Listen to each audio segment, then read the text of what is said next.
Hello there, children. It's the Mr. T of the expat relocation game. Yeah, loose and cool. Then I take my fist and put my initials on your brain. I'm here with my good friend and confidant. He is going to help us break down, in his opinion, the differences between teaching in Cambodia and teaching in Vietnam. So now I will set the stage for you there, little nephew and little niece. He was a teacher in Phnom Penh, so that's the capital city of Cambodia. He lived in the city and worked in the city. He is now in a small province in the central highlands of Vietnam. He has a degree. He's a real teacher from the US. He's got a master's degree. And, he's actually a qualified teacher. So I want you to bear in mind that that's his experience with his documents.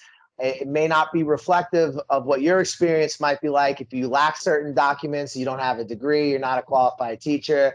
There's a number of different scenarios that play out of you seeking employment in Vietnam, for example, or in Cambodia.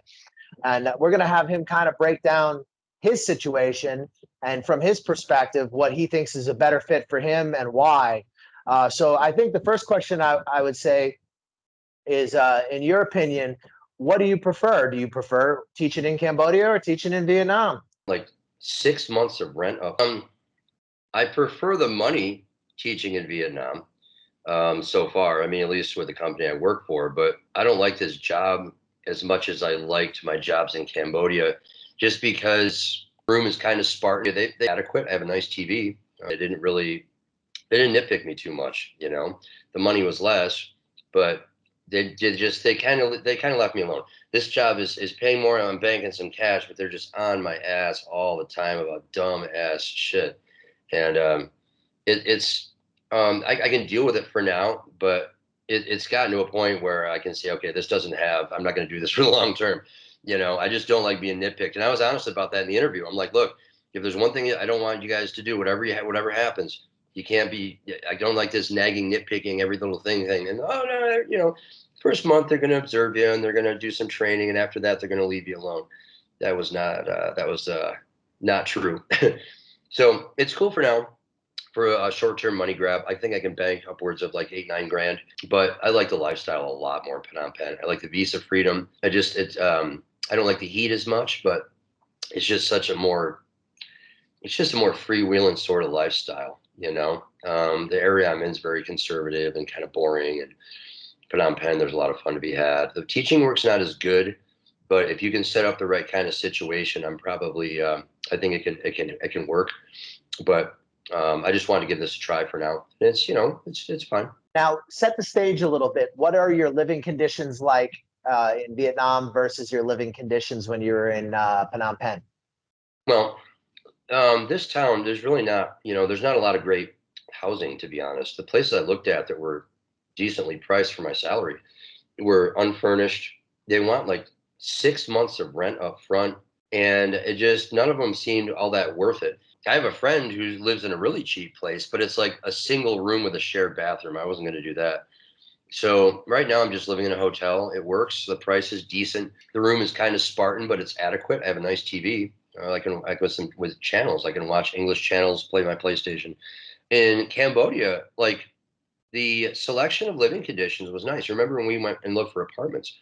That one that we chose together. That was a wonderful little apartment. I didn't like the neighborhood. As far as the living space, that thing was pretty nice. And I think with rent and utilities, it was like $350 a month. I'm sure one could find something cheaper, but yeah, overall, I like the housing choices better in Phnom Penh too. Yeah, I think Cambodia in general has a lot of better housing than Vietnam does for the price. Like in Saigon, in order to get a nice 2-bedroom condo with a good view, you're starting at like $800 to $1,000 a month, like anywhere near the center. You know what I mean? And then if you go out to like some of the real like residential areas on the outskirts that are being developed, you can get real bargains. You could find, probably for 8 million, you could be in a Vin Homes, but I mean, you're talking way into District 9 or on the outskirts of Ho Chi Minh City, whereas in Phnom Penh, you could be in a pretty good neighborhood and spend anywhere from $500 to $600 and have a comparable luxury condo with pool and all those kinds of services. So I think, Vietnam can be a little bit more expensive for housing, but it also depends on the city you're in. Like Ho Chi Minh, for example, is a relatively expensive city. Hanoi is still a bargain compared to Ho Chi Minh, but it's still somewhat expensive. I think for housing, Phnom Penh really for a capital city. And then if you go into the provinces like Siem Reap, I mean, it's like shockingly cheap. I mean, there's people who are staying in some guest houses that even have pools for like $200 a month or less in some of the places like Camp Pot and in Siem Reap. So, but I wouldn't say that the cost of housing in most of Vietnam, especially in a province, is really going to break the bank. Would you agree? Yeah, I mean, it's not going to break your bank. This new guy we hired, he got a pretty nice 3-bedroom place for like, I think he's paying about 400. He's sharing it with somebody. So it's doable. In order for me to save the kind of money I want to save, though, I just don't want to pay that much. So, and there's no like housing allowance for the job I have.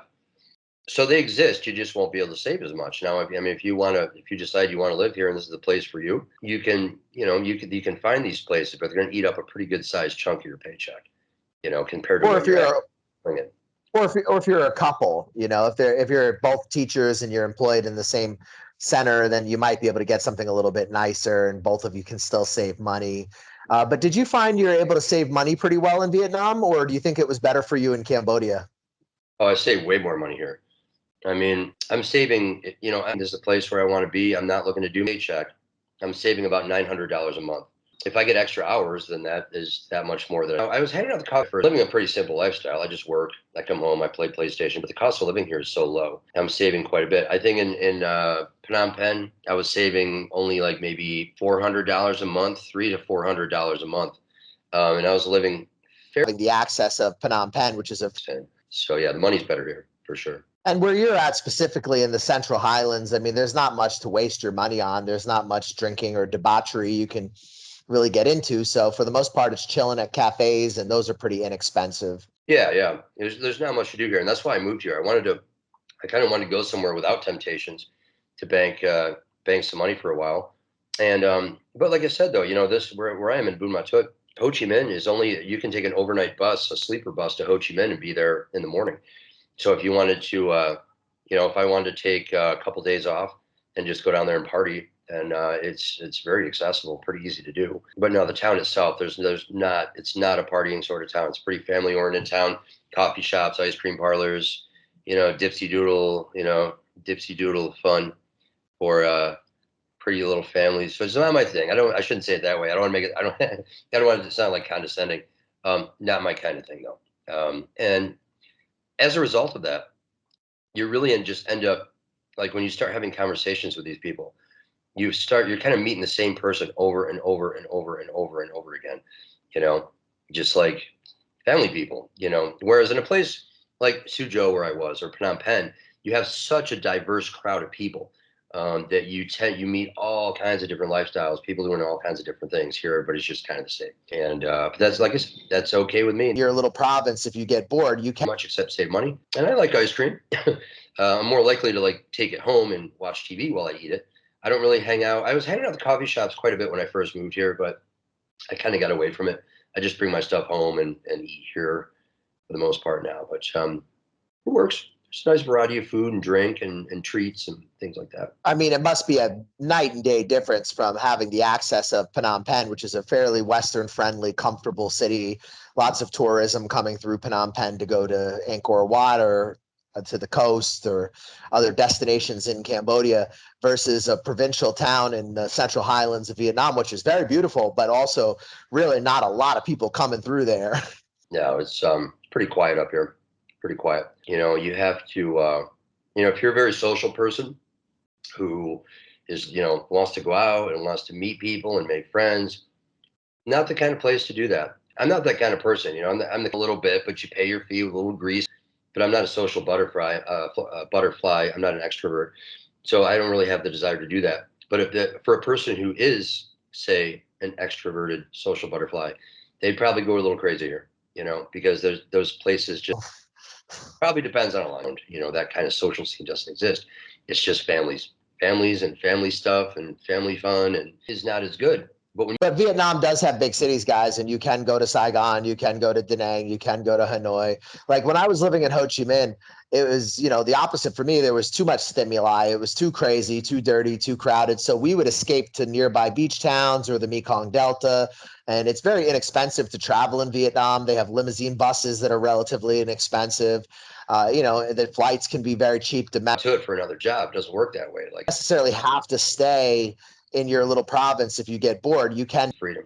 I like have cities that offer any kind of entertainment you might be looking for. Overall, what would you say it was a better experience in terms of bureaucracy, dealing with Cambodia or dealing with Vietnam? Now, this is obviously a rhetorical question because I already know the answer, but I imagine the viewers would probably be interested. That's not even a competition, man. Cambodia is so much easier to deal with, dude. I mean, the amount of bureaucracy right now in Vietnam is like nothing I've ever seen. And I lived in China for 9 years, right? It's crazy here. And if you don't get in with a job, a company that does it right, you can really find yourself in a world of hurt.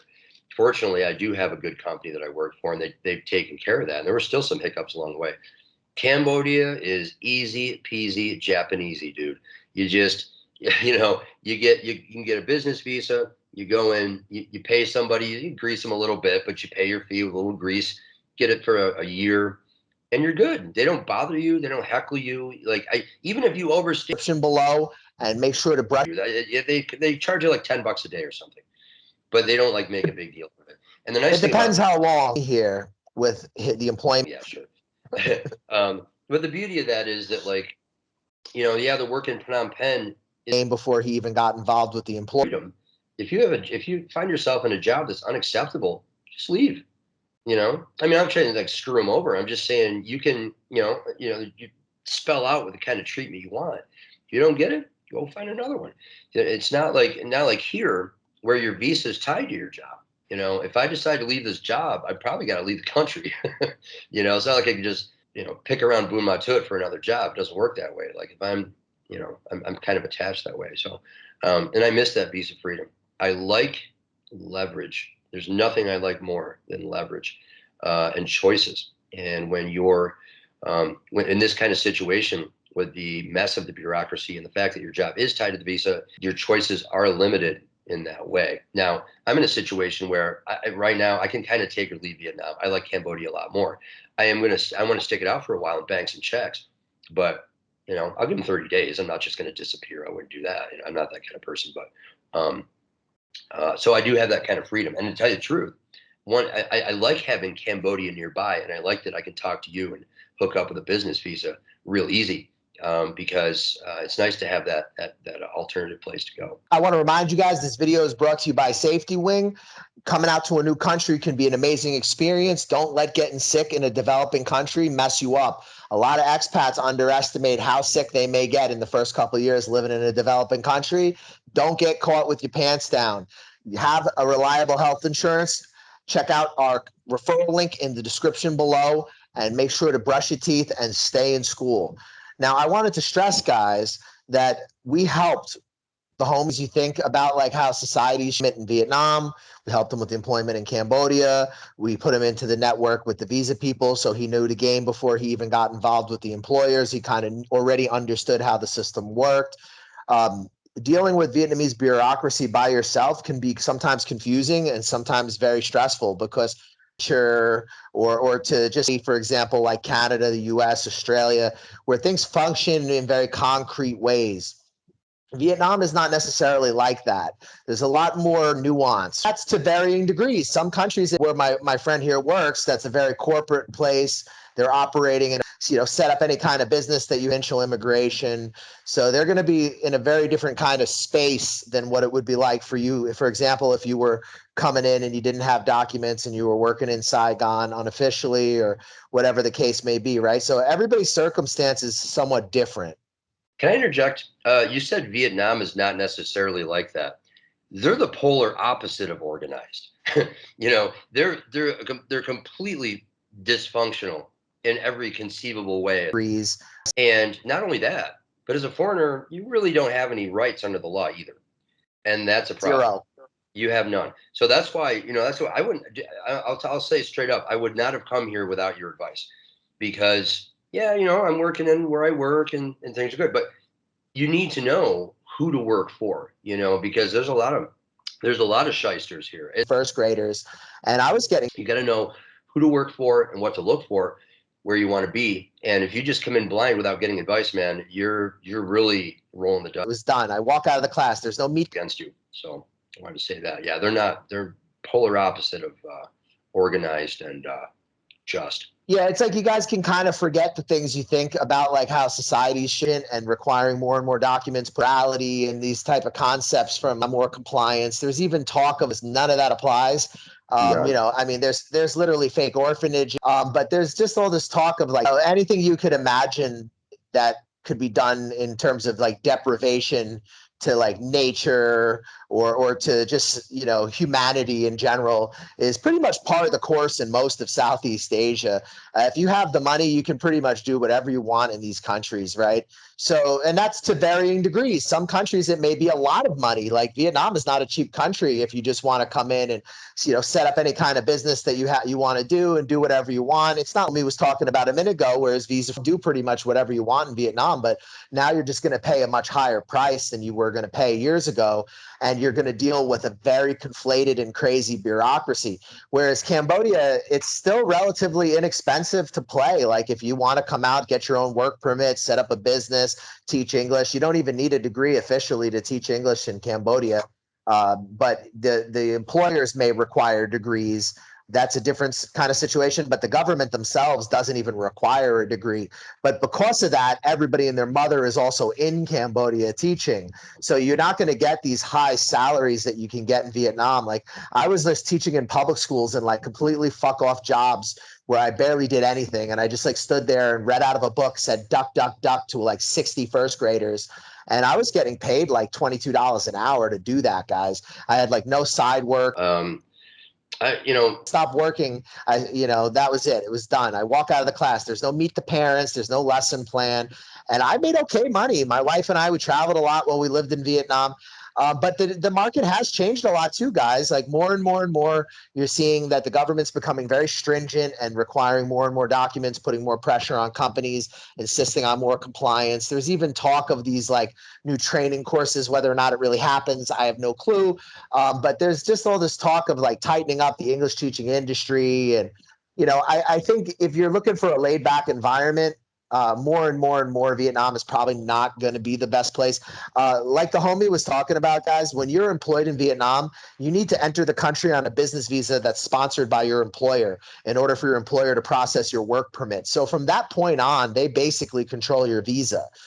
So any kind of disruption in the relationship can have an effect on your visa. And this is something that the homie was talking about a minute ago, whereas visa freedom and having that ability in Phnom Penh or really anywhere in Cambodia. I just say Phnom Penh because that's where he was teaching. You can purchase, not just your visa, but you can purchase your work permit. It's fully legal. It's not sketchy. Doing it as self-employed.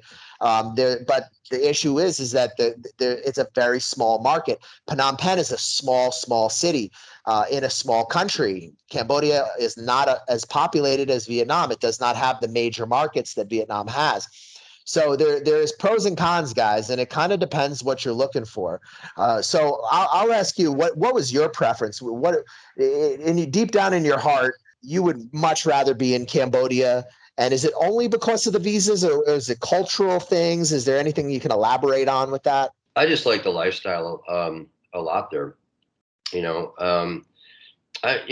I go back, I mean, I'm going to do my best to make it work as best I can. I may even, you've said before that, with Cambodia, the people who are successful are doing work on the side. It's tough to make a living just as a teacher, or at least just as a teacher in a school in Phnom Penh. But in my heart of hearts, man, I liked Phnom Penh a lot. It's funny because Cambodia was not on my radar when we first started talking years ago. I wanted to go to Vietnam, and the pandemic was going on. Cambodia was easy to get into at the time, so we both went there. And over time, man, I just kind of fell in love with the city. Like I said, it suits me nicely. I don't like the heat, but I liked everything else so much that I really found myself adjusting to the heat just fine. You know, the visa freedom, and we talked about that, but it's just a freewheeling lifestyle. It's more Wild West, you know, and it's more open. You meet a broader variety of people, and there are a lot of, you know, there's a lot of good food there, a lot of good foreign food. The local food's not very good, but there's a great selection of other things. And I've gotten to know people there, you know, and like the year and a half I was there, man, I got to know like a decent, I got to know some nice girls, nice Cambodian girls there. I got to know some nice foreigners while I was there. And I just, you know, even like when I was living on 172 when I first moved there down in Riverside, I really got to know people in the neighborhood. And I liked living in that neighborhood, you know, it was just a nice, pleasant little thing. So I have those good memories. And I really want to try to make it work. But for now, I got to bank the cash, you know, and then, you know, go in. I want to, you know, obviously I'm going to start looking for a job probably there in like May or June. But I want to have a nice chunk in my account when I do go back. But that's where I want to be. So if you're like an entrepreneur and you have like a good amount of capital and you just want to teach English to kind of give yourself a longer runway and get your business going, Vietnam is going to offer you bigger markets, but dealing with more complex bureaucracy, like simple things that should not take a long time can suddenly take months. Any kind of sudden changes that the government makes can lead to total chaos and insane long delays, which can make foreigners think they're getting taken advantage of when oftentimes it's just really the way it is, you know, and it's not even your necessarily, you know, your employer's fault. Sometimes it just is what it is dealing with the local authorities. Whereas in Cambodia, I think it's a lot less of that. You just don't have as much interaction with the government. It's a much more straightforward thing. You can definitely start a small business easily in Cambodia comparative to Vietnam for less money. But there will still be some facilitation and there'll be costs and also some level of insecurity because you have to remember these are developing countries where, again, it's the Wild West, which is great. You have a lot of freedom, but it's also anyone can pretty much do anything to you at any time, and you're always going to be a foreigner in any of these countries. This idea of inclusivity and like tolerance of minorities, this is a Western idea. This does not exist in these Does countries. not exist. You know, I want to stress that there is no liberalism here. Foreigners are foreigners. You will always be a foreigner. If you're from a rich country, you have a use to them. But if you're not, you know, hey, sometimes they won't even give you the visa. So, you know, that being said, if you're from a country that's a developing country and it's not considered a native speaking country, it's probably be a lot easier for you to get into Cambodia than it will be into working in Vietnam, unless you're highly qualified and you can slide into a corporate place, in which case there'll be less discrimination and they'll probably be hiring more based on credentials and things like this. But be aware, because just because something looks like it's corporate doesn't mean that it necessarily is. There's a lot of kind of fake looking corporate places that they want all the documents, they play by the rules, but the way they actually treat their teachers is more like a slave, where they'll threaten you, they'll threaten Sometimes you don't really know until country, you know, there, and some of them will have political connections with, you know, people in government. So let me explain something about blacklisting in Vietnam, guys. Officially, a school cannot blacklist you. That's not legal in Vietnam, right? The only way you can be blacklisted is something like, for example, you're using a bunk shell company with no tax record to sponsor a fake business visa. You know, that can get you blacklisted, or some kind of a crime, right? Something that involves the immigration authorities. Your employer really officially can't blacklist you. Now, remember what I said before about official versus unofficial. Now, in reality, there's all kinds of family relationships. It's a country that's very much based on family and nepotism. So, you know, there are people who maybe are the heads of training centers that do have family high up in political connections and, you know, can make a lot of trouble for you if the relationship sours. Whereas I've never really heard much of that in Cambodia. The worst I've heard of is just bad employers not paying the teacher extensions of their type of thing, because they really don't have so much power over you. yeah. No, they don't. I never felt like that. You know, again, let's go back to what you said. You know, yeah, when you're in Asia, you don't have a lot of rights under the law. But because of that, you know, you really want to go with a place that has less bureaucracy, because there are less, you know, traps that you can fall into. And you know, when I was in Cambodia, I never got the impression people wanted to mess with you. The government doesn't want to mess with you. They're open. They're happy to have people there. Whereas here, yeah, I mean, just from my experience, my limited experience, you know, with the amount of bureaucracy and the amount of control they have over you, that's always something that's going to be hanging over your head. Now, I feel okay with my situation, but make no mistake, sometimes you don't really know until you experience it, but it does play on you. It is like that thing that's kind of like that ball and chain you're kind of dragging behind you in a way. So yeah, it's I always felt more comfortable in Cambo in that way. So we have clients that are not working with us for teaching, but are working with us for like long stay visas, and they're investors and they own companies. And even then they're dealing with sometimes just absurd delays and rule changes and these inconveniences that they just would never have expected because, despite whatever our best intentions are, ultimately the Vietnamese government's going to do whatever they want to do. And there's really nothing we can say or do about it, but we have to comply. And more, it's becoming a much more controlled and official process if you want to like live, work, do business, or spend long periods of time in Vietnam. You see that people are now not being allowed to do their extensions of their e-visas, their renewals while they're in Vietnam. People who have tried to apply, they're being denied. They don't really want people living on tourist visas. I have a dear friend from Brazilian Jiu-Jitsu for Saigon. We trained together on and off for many years. He doesn't speak the best English, but he's a very nice guy, and he's very highly connected in the secret police. So that's almost kind of like the CIA of Vietnam, basically. And the last time I saw him, we were walking out of the apartment building where my Airbnb was, is the one where he lives in.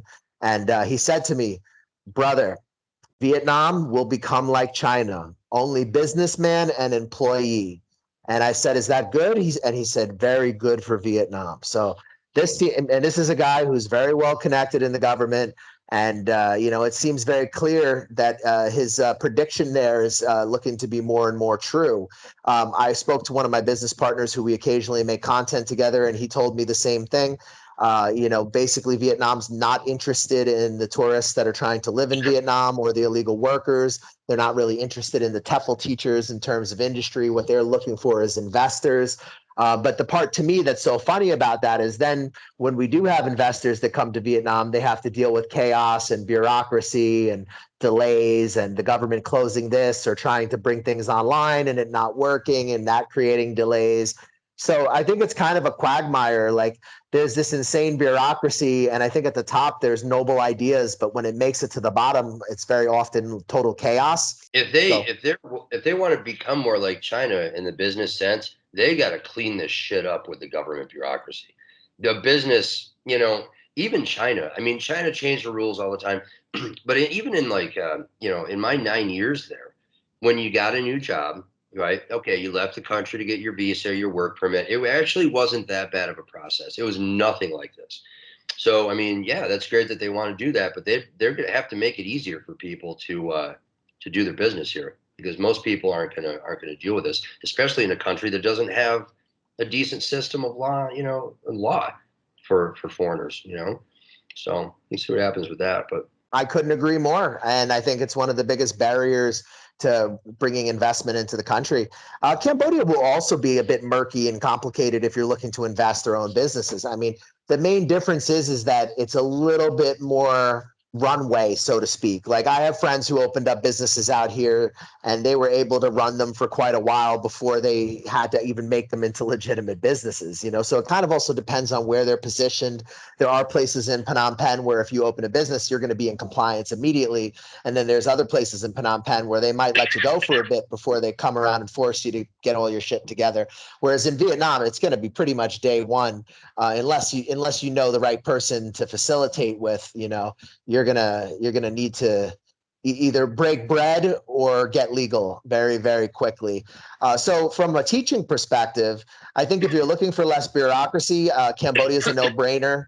If you're looking for more money, then Vietnam is probably going to be the way to go. Would you agree? yeah, yes, definitely. I mean, if push comes to shove, I don't know. I mean, I would actually consider. I just like the lifestyle more in Phnom Penh, but if I need a money grab, just run back over here. I shouldn't say run back over. It's actually not that easy. I don't want to. I don't want it to get into something like that's my planned habit. But Vietnam is here. I mean, especially if you have connections, like if I have someone like my homeboy Jay here who can help me out to get a good job, then it can make it actually rather possible. But I just like the lifestyle so much more in Phnom Penh. But yeah, I'd say that's pretty accurate. Guys, hopefully this was helpful. This is teaching in Vietnam versus teaching in Cambodia from the perspective of a qualified teacher with a master's degree. He worked in Phnom Penh, Cambodia, and now he's working in a province in Vietnam. So that's kind of setting the stage for what this conversation was, guys. And remember, there's all different types of experiences living in Vietnam. You could be in a large mega city, you could be in a small province, and it's the same in Cambodia. You could be in the capital, you could be working in a province. There's a number of different places where your situation, could lead to, right? And we all have different journeys, different paths. This is just one of those stories, and you should take it for that, not for some sort of model of which is better and which is worse. This is really a subjective thing, and everybody has individual differences and needs. And from my brother here, right now, Vietnam's where he needs to be to put some money away, but his heart is more in Cambodia. And I think he discovered something by going to Cambodia first that a lot of long-time, expats in Southeast Asia take a long time to realize, is that Cambodia is actually really a very underrated place. I've lived in Thailand, Vietnam, Laos. I've been in Malaysia. I've spent time in Indonesia. I've spent time in Nepal. I've been all around this region, guys. And Cambodia is kind of a place that definitely grows on you. And there is an ease to doing business here, but it is a small market. It's a very popular market for expats. So, it's not going to offer you the same kind of money and opportunities. Depending on your lifestyle, it can be subsistence living as a teacher. So having a side hustle, having a bigger plan, something to take you further. You can reach us on the Facebook, whereas Vietnam is going to be a little bit better if you just want to rock out and be an employee and just work for somebody and just count the money and not really think too hard. Both the countries are going to offer you good lifestyle, lower cost of living. Are there any final thoughts you'd like to leave them with? Well, yeah, and like you said, it's relative to the person. I think I can set some people are going to like Vietnam more. Some people are going to like Cambodia more. Some people might not like either. The best way to find out. You set up companies, establish. I never would have. Cambodia wasn't even on my radar, but I tried it and I liked it. Vietnam wasn't my radar, and now I've tried it and I'm like, I like Cambodia more. Keep your mind open. Know what you want. Know what you're looking for, and if you don't know, go with what you feel. If a situation doesn't feel right and you're not quite happy, you're not quite satisfied, there's a reason for that. If a situation does feel right and you are happy and you feel content, there's a reason for that too. And sometimes it takes a little trial and error to find the right niche, but it's worth trying for. And guys, Vietnam does have better healthcare. So if that's a concern for you, Vietnam is going to have better hospitals, better quality of care, some good research hospitals in Saigon. Most of the good medical care will be in Saigon. Cambodia kind of has a long way to go in terms of healthcare. Both of them are, they don't have huge airports in terms of like international transits and things like this, but both countries have international airports. You can get in and out. Both places offer really decent lifestyles, and you can bridge the gap. We try to give you as many Vietnam, live in Vietnam, visit Cambodia. So, you can kind of just rock out here, and if you end up working with us, we're happy to help you in either country. Whatever it takes to help you guys achieve your journey and to get to wherever you're going. We're flexible. You can reach us on the Facebook fan page if you'd like to work with us. We do hourly consulting. We've also introduced a new service for weekly consulting where you can book us up for a week, and for 1 week we'll create a group message where we'll answer any questions via voice message. You can ask us as many questions as you like, and that way we can all answer on our own time, and we have an entire week to talk to each other. We also offer consulting packages for employments, local contacts, visa services, fixers, people who can push your paperwork through quicker, people who can help you invest in property, people who can help you set up companies, establish businesses, find reliable employers, jobs, this type of thing. I have some job opportunities now for anyone who might be interested in doing things with customer service related to crypto consultancy here in Phnom Penh. I have a contact who's looking for someone who will be willing to live on his rural land out in Monokiri province, and he's setting up an eco homestay kind of thing out there, and he needs somebody who can like work the land and help manage the social media and do a lot of stuff like that. So there are these occasional interesting opportunities as well as teaching. So depending on when you decide to work with us, you never know what's available in our network. And essentially what we do, guys, is we're not like a TEFL. We don't make you sit through some bullshit course, in order to get you a job. What we do is we just connect you to an enormous network. That way you already have all the tools. Our service is for somebody who is You know, they're already kind of aware of what they want. They just need the access to the right people to help them achieve those goals. And that's what we try to do. We try to bridge the gap. We try to give you as many options as possible so that you can always make the right choice for you. Thank you for watching. Subscribe and share. Stay in school, brush your teeth, eat your vegetables, and treat your mama right. Brush your face and wash your teeth, son. Hey, what's up? I'm D from Canada. Hook up with the New York Nomad if you want a smooth ride into Vietnam or any Southeast Asian countries. Hey, my name is Aaron. Get in contact with the New York Nomads. If you want to get into Vietnam, hit them up. They'll get you in securely and professionally. Yo, this is Uncle Hollywood. I'm telling you right now, the New York Nomad got me a job. He's legit. Hit him up. Check him out. New York Nomad set me up in Vietnam. Yo, my man got me a job. Come to Vietnam. Hey, what's up, guys? You thinking about coming to Vietnam? You're not sure where to start. You've heard a lot of things online. You don't know what's true. You don't know what's not.